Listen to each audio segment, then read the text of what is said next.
takhidhu bisa dibaca wat takhadhu. Khabarun menjadi khabar, menjadi berita. Wa ahibna ila Ibrahim, wa ahibna dan kami perintahkan kepada Ibrahim, Nabi Ibrahim, wa Ismaila dan Ismail. Amarnahuma, kami perintahkan kepada keduanya, an aybi'an, maksudnya agar untuk tahira baiti, untuk mensucikan, membersihkan rumahku Ka'bah tadi, minal ausan, dari berhala yang disembah oleh manusia. Jadi dari zaman dulu memang banyak manusia ini yang mereka senang menyembah, menjadikan Tuhan-Tuhan selain Allah, arbaba min dunillah, walaupun sudah diutus nabi, diutus rasul, dijadikan bagaimana, diajarkan bagaimana cara beribadah kepada Allah yang benar, tetap ada penyakit hati manusia, yaitu penyakit kufur, penyakit meminta, suka menyembah, suka mengkultuskan kepada Tuhan selain Allah. Kalau nanti diarahkan, dia ngomongnya ini hanya wasilah, kami tidak meminta kepada berhala ini, tidak meminta kepada benda ini, tidak meminta kepada kuburan ini. Itu dari dulu, dari zaman Nabi Ibrahim, bahkan di zaman Rasulullah SAW sebelum Futuh Mekah, yang namanya Ka'bah itu kurang lebih ada 360 berhala di dalamnya, disembah. Banyak berhala-berhalanya, yang terkenal itu Lata, Uzza, Manat, milik bangsawan Quraisy, yang nanti patungnya itu disewakan untuk disembah. Kalau patungnya bagus, besar, berarti harga sewanya makin mahal. Makanya zaman sekarang juga banyak yang kayak gitu ya.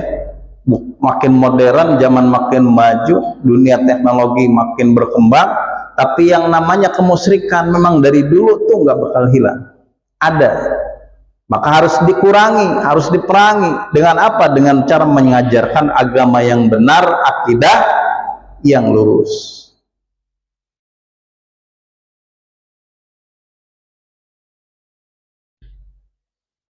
Lit-ta'ifin, untuk orang-orang yang tawa, wal akifin, dan orang-orang yang wuku. Maksudnya al-muqimina fihi, orang-orang yang tinggal di sana untuk beribadah kepada Allah Subhanahu wa taala, waruka'is sujud, dan mereka orang yang ruku, mereka orang yang sujud.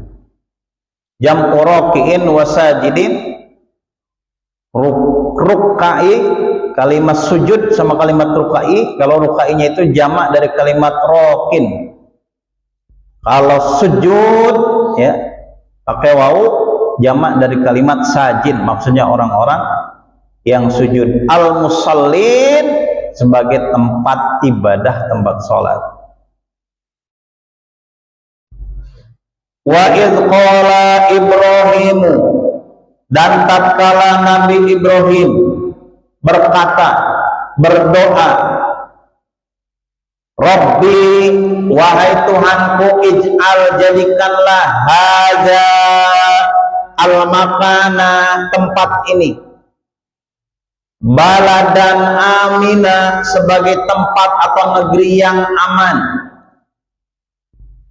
aiza amnin, tempat yang memiliki keamanan dari berbagai macam ya hal-hal yang bisa menghancurkan, memudaratkan.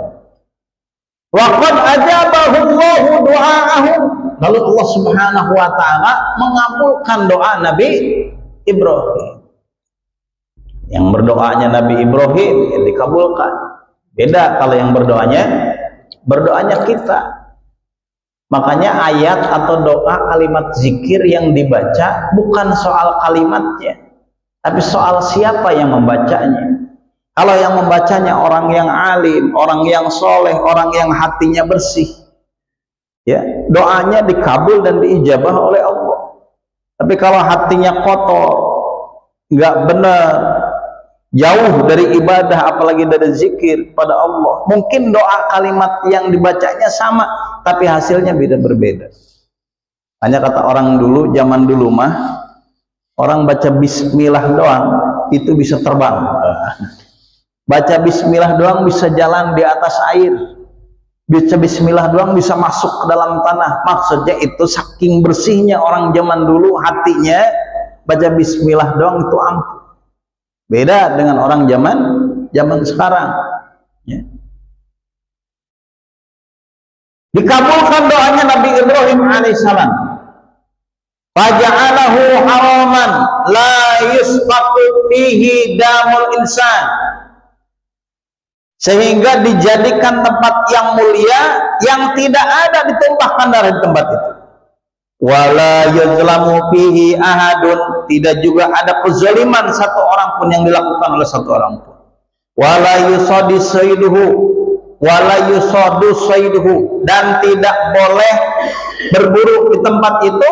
Wala yukhlaqalahu, bahkan rumput pun tidak boleh dicabut. Warzuq ahlahu, kemudian doa Nabi Ibrahim pula, berikanlah rizki kepada ahlinya, pada penduduknya, minas samarot, dari atau berupa buah-buahan.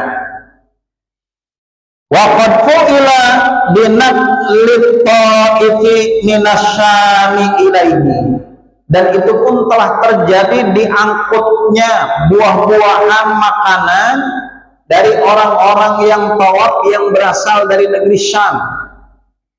Syam itu kalau sekarang daerah Syria, ya. Diangkut dari sana orang yang ibadah, melaksanakan ibadah haji, melaksanakan tawaf saat zaman Nabi Ibrahim, sambil mereka melaksanakan ibadah di Ka'bah juga membawa berbagai macam pembekalan, makanan, bahkan enggak sedikit mungkin harta, pakaian, perhiasan. Padahal itu yang namanya Ka'bah di sekitarnya, Mekah itu adalah tempat yang tandus. Sampai di sini dijelaskan, ya. Akfaro la zar'a fihi wala ma'a, itu tempat yang tandus, jangankan tumbuh-tumbuhan, air aja susah, tapi melimpah rizkinya, buah-buahan dan makanan yang lainnya. Salah satunya berkat doa Nabi Ibrahim alaihi salam. Makanya kita jangan putus asa dari rahmat Allah. Kalau kita punya hajat, punya keinginan, baca doa kepada Allah, meminta kepada Allah. Pengen apa kita? Mau apa kita? Memohon, berdoa kepada Allah Subhanahu wa ta'ala, dan yakin doa-doa kita dikabul dan diijabah oleh Allah Subhanahu wa ta'ala. Doa yang paling yang sering kita panjatkan, karena emang kita harapkan, kita mohonkan menjadi kebahagiaan seorang muslim, ini tatkala nanti kita di yaumil akhir dimasukkan ke dalam surganya Allah Subhanahu wa ta'ala, dijauhkan dari siksa api neraka.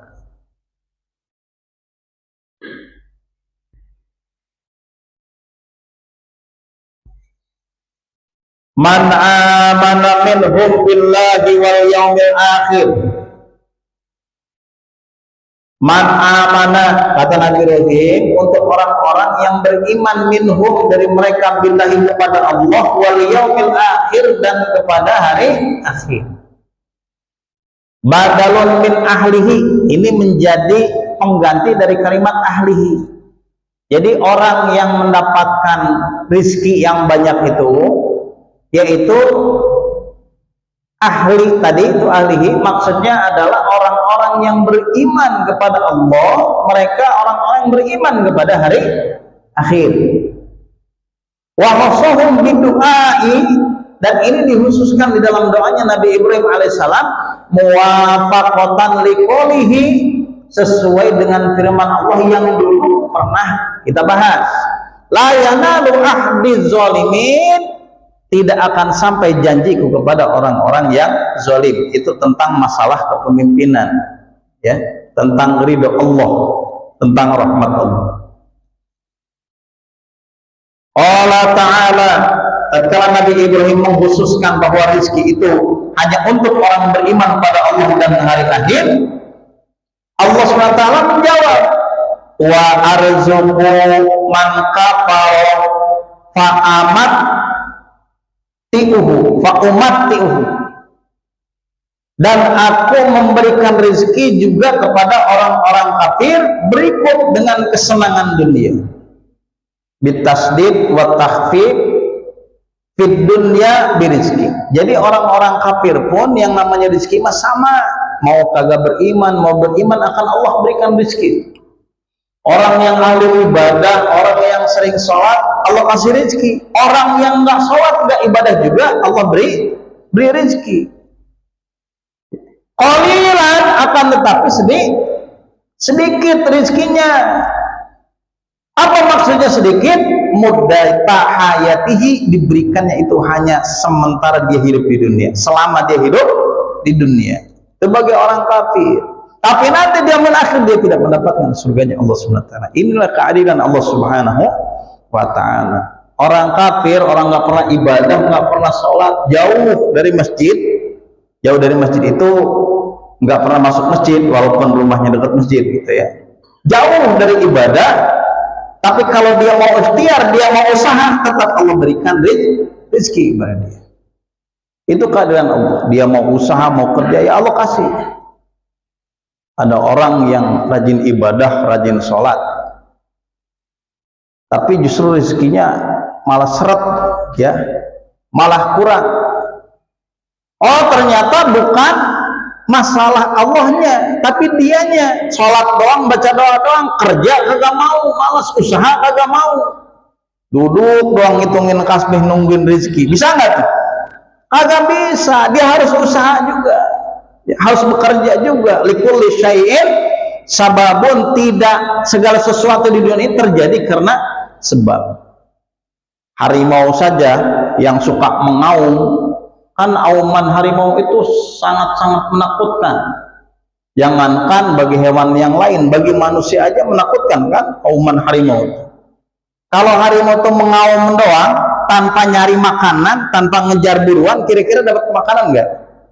Enggak, cuma ngaum doang. Enggak dapatnya tuh. Enggak bisa tuh kelinci datang sendiri, enggak bisa. Manusia baca doa doang, minta rezeki yang melimpah, tapi kagak kerja, ya susah.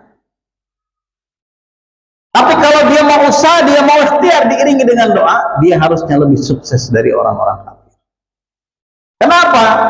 Karena Allah jamin. Apalagi para ulama mengajarkan kepada kita, Rasulullah SAW mengajarkan kita untuk senantiasa berikhtiar, untuk senantiasa berdoa. Oh, jadi apa kita? Kaifa akhafu anil fakri wa anna abdul ghani. Bagaimana kita bisa merasa takut miskin, takut susah, sedangkan kita ini adalah hamba dari Allah, Tuhan yang maha ya baik.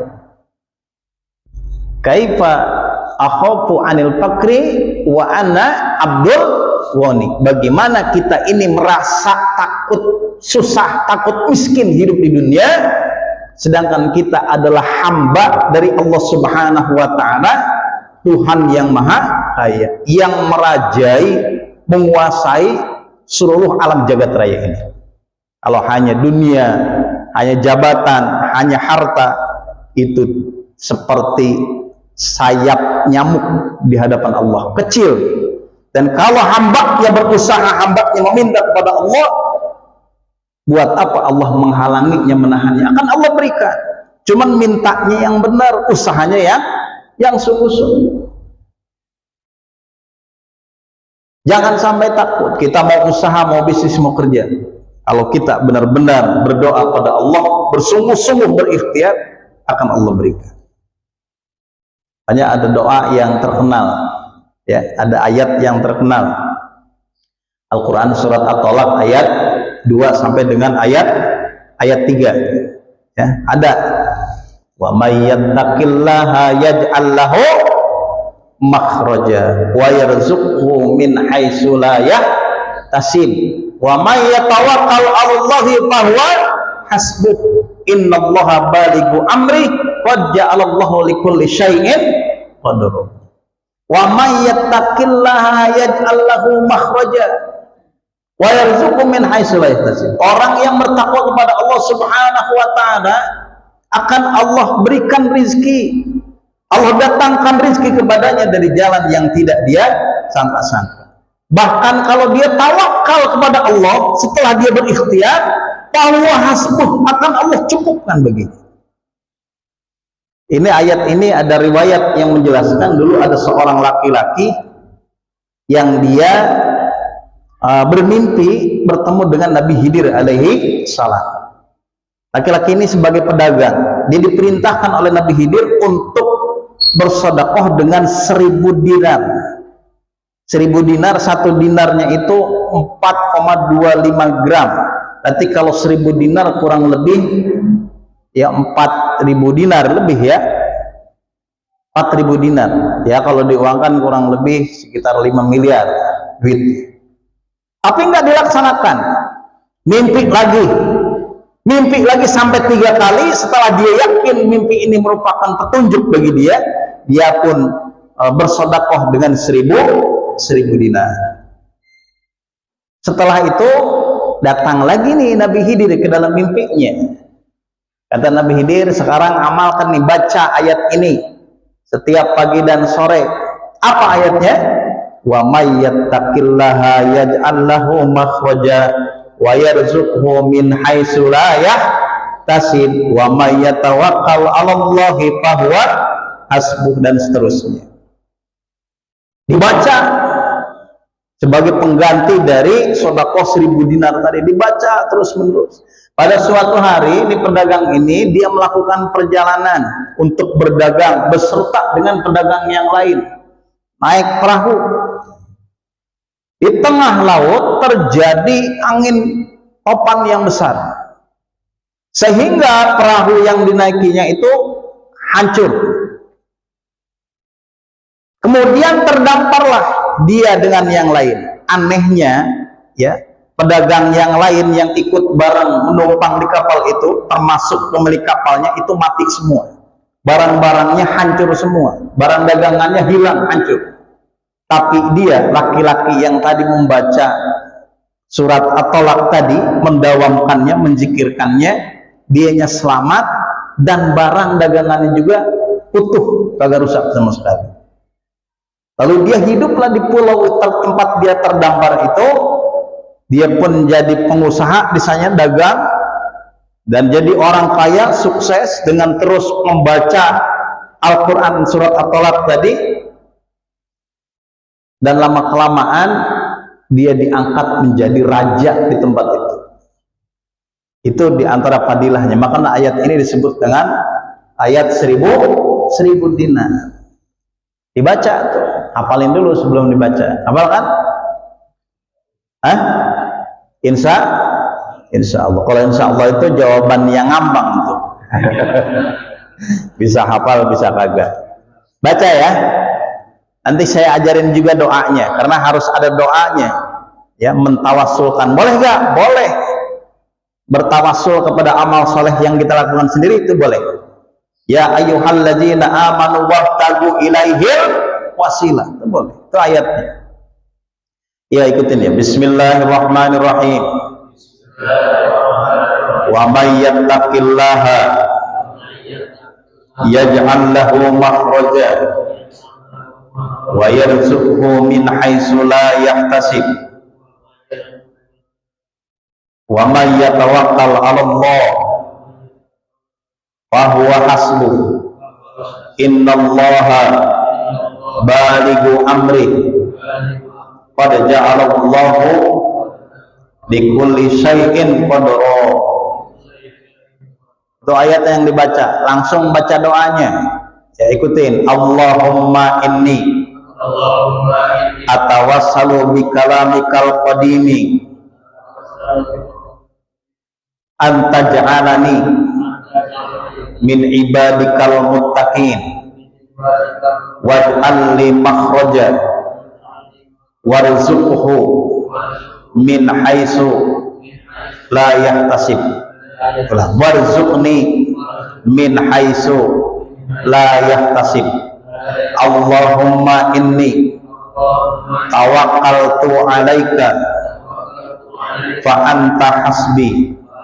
Wa sallallahu ala sayyidina Muhammadin walhamdulillahi rabbil alamin. Baca tuh tiap pagi, tiap sore. Berapa jumlahnya itu tergantung biasanya dari guru yang menijazahkan. Tapi kalau saya dari guru saya baca 13 kali ayatnya, terakhir baca doa ini. Ya, insya Allah rezekinya lancar. Tahun 2025 cita-citanya, harapannya, hajatnya dikabul, diijabah oleh Allah Subhanahu wa ta'ala. Pak Ustadz ayatnya belum hafal, hafalin dulu, kan ada di Al-Quran. Doanya kepanjangan belum hafal, tulis ya, tulis. Kalau orang zaman dulu tuh nggak boleh tulis, sekarang boleh ditulis. Nulisnya gimana? Nanti datang ke rumah saya di Cilengsi ya, jangan lupa bawa pisang, bawa ayam. Iya Pak.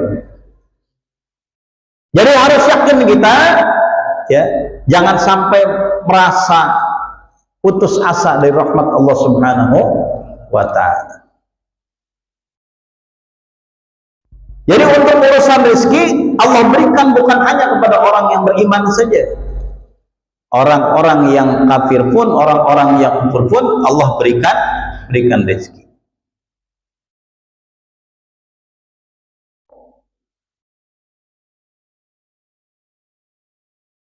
Dan nanti orang kafir ini bedanya, dia diberikan rezeki itu hanya sedikit, qalilan muddata hayatihi summat tarruhu, dan nanti dikembalikan alji'u fil akhirati, dikembalikan nanti di hari akhir, di hari kiamat, ila adzabin nar, kepada siksa api neraka. Fala yajidu anha mahison, dan dia tidak akan mendapatkan jalan keluar. Wa bi'sal masir, sedangkan yang namanya neraka itulah seburuk-buruknya tempat kembali. Wajkur, dan ingatlah, iz yarfa'u Ibrahimu, tatkala Nabi Ibrahim alaihissalam meninggikan al-qawaida, sendi-sendi, ay al-ususa au juduru, maksudnya adalah dasar-dasar atau dinding-dinding, minal baiti, dari Ka'bah, yabnihi muta'alliqun biyarfa'u, yaitu dengan membangunnya atau berkaitan dengan pembangunan Ka'bah. Wa Ismailu, dan Nabi Ismail alaihissalam, atfun ala Ibrahim, ini diatofkan kepada Nabi Ibrahim. Yaqulani, setelah selesai itu membangun dinding Ka'bah, Nabi Ibrahim dan Nabi Ismail alaihissalam, yaqulani, keduanya berkata, keduanya berdoa pada Allah Subhanahu wa ta'ala. Apa doanya? Rabbana taqabbal minna, ya Allah terimalah dari kami, bina'ana, ya, bangunan kami, apa yang telah kami bangun. Innaka antas sami'ul alim, sesungguhnya engkau maha mendengar, lil qauli, dari ucapan kami. Innaka, sesungguhnya engkau, anta, engkau, itu menjadi takkid. Harusnya kan innaka sami'ul alim, itu udah cukup. Tapi ada antanya, sesungguhnya engkau maha mendengar, al-alim, dan maha mengetahui bil fi'li, apa yang kami lakukan. Makanya tatkala kita baca doa, harusnya baca doa itu di ujungnya, di akhirnya bukan Rabbana atina fid dunya hasanah wa fil akhirati hasanah wa qina adzabannar walhamdulillahirabbil alamin. Kan di kita gitu seringnya ya. Harusnya itu nanti terakhir itu bukan itu, tapi Rabbana taqabbal minna innaka antas samiul alim wa tub alaina innaka antat tawwabur rahim bi fadli subhanaka rabbika rabbil izzati amma yasifun, seperti itu. Jadi setelah baca Rabbana atina fid dunya hasanah, baru baca ayat yang ini, Rabbana innaka antas samiul alim wa tub alaina innaka antat tawwabur rahim, dan seterusnya. Oh tapi enggak, kita mah tetap Robbana terakhir. Pokoknya kalau udah Robbana itu berkat pada keluar aja terus. Ya terserah, itu enggak masalah juga. Cuman kalau kita mau lihat artinya, jadi setelah baca doa selesai, kita minta agar doa-doa kita dikabul oleh Allah Subhanahu wa ta'ala. Nanti kita mah gitu, asal amin aja, keluarin. Amin. Begitu lagi amin, yang namanya pisang, jeruk, makanan pada lewat, amin. Gak bakal fokus tuh aminnya, gak bakal khusyuk aminnya, bener gak? Hanya saya sering bilang kalau ada acara syukuran, ada acara tawasulan ke sahibul bait, nanti kalau mau mengeluarkan kue setelah amin, setelah beres baru keluarin tuh. Atau sebelum baca doa, sebelum mulai acara zikirnya itu keluarin. Cuman kalau dikeluarin dulu zikir, biasanya ada yang zikir, ada yang makan tuh ya. Mendingan habis amin baru keluarin, jangan pas amin dikeluarin, tuh ngeganggu kehusuan tuh. Jauh gede banget, wah di depan ustadz malu ngambilnya nih. Bukan amin, iya. Rabbana waj'alna muslimaini, wahai Tuhanku jadikan aku muslimaini, dua orang muslim, maksudnya orang yang patuh. Laka kepadamu, waj'al dan jadikan min zurriyatina, keturunan kami, auladina anak-anak kami, ummatan jamaatan, menjadi umat, menjadi golongan muslimatan lak, orang-orang yang muslim kepadamu, maksudnya orang-orang yang berserah diri, taat, tunduk, patuh pada Allah SWT. Jadi benar, semua nabi itu muslim, dari zaman Nabi Adam sampai Nabi Isa alaihissalam. Kalau Nabi Muhammad SAW kita tentunya udah jelas muslim ya. Muslim dalam arti orang-orang yang berserah diri, patuh, taat pada Allah Subhanahu wa ta'ala, beribadah mengesahkan Allah Subhanahu wa ta'ala. Itu maksud muslim itu di sana. Bukan muslim Nabi Ibrahim pengikutnya Nabi Muhammad SAW, bukan. Wa min litab'idi wa atabihi litaqaddumi qawlihi lahu la yanalu ahdi zalimin. Ini juga minnya itu sebagian,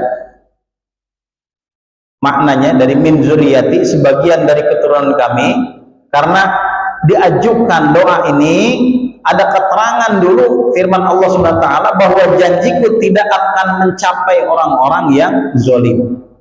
Wa arina, dan ajarkan kepada kami, alimna, beritahukan, ajarkan kepada kami, manasikana, bagaimana tentang syariat, tentang cara manasik haji, syara'i'a ibadatina au hajjina, bagaimana cara ibadah haji yang benar. Wa tub alaina, dan terimalah taubat kami, innaka antat tawwabur rahim, sesungguhnya engkau Allah Subhanahu wa ta'ala maha penerima taubat. Sa'aruhu taubatama ismatiha, ini yang namanya Nabi Ibrahim alaihissalam, Nabi Ismail alaihissalam, semua Nabi dan Rasul Allah itu dimaksum, dijaga, terpelihara dari perbuatan dosa, dari perbuatan maksiat. Kenapa Nabi Ibrahim minta ampun kepada Allah, berdoa kepada Allah agar dosa-dosanya diampuni oleh Allah Subhanahu wa ta'ala? Sedangkan Nabi Ibrahim, Nabi Ismail, Nabi dan Rasul Allah yang dimaksum, terjaga dari dosa, dari perbuatan salah. Tawaduan, itu bentuk ketawaduan dari dirinya. Wa ta'liman li zurriyatihi, wa ta'liman li zurriyatiha, dan ini juga menjadi pelajaran dari hamba-hambanya.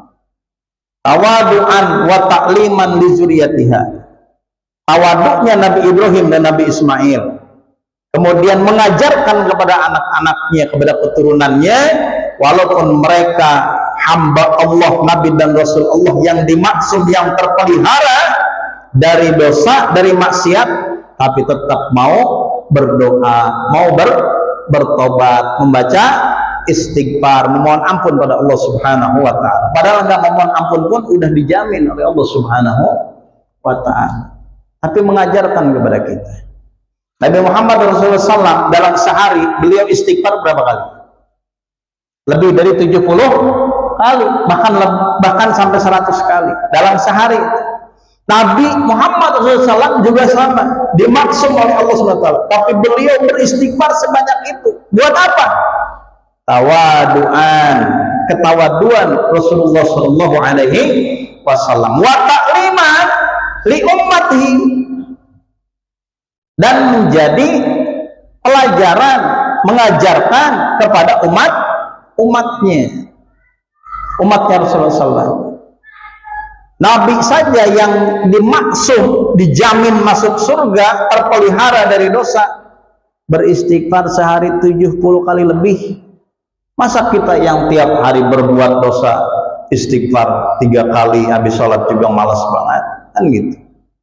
Nabi aja kagak sombong, Nabi Ibrahim aja dengan ibadahnya nggak sombong, Rasulullah SAW dengan kemuliaannya nggak sombong. Masa kita baru sholat tahajud sekali doang udah ngerasa paling suci banget, udah sombong banget? Nggak bisa.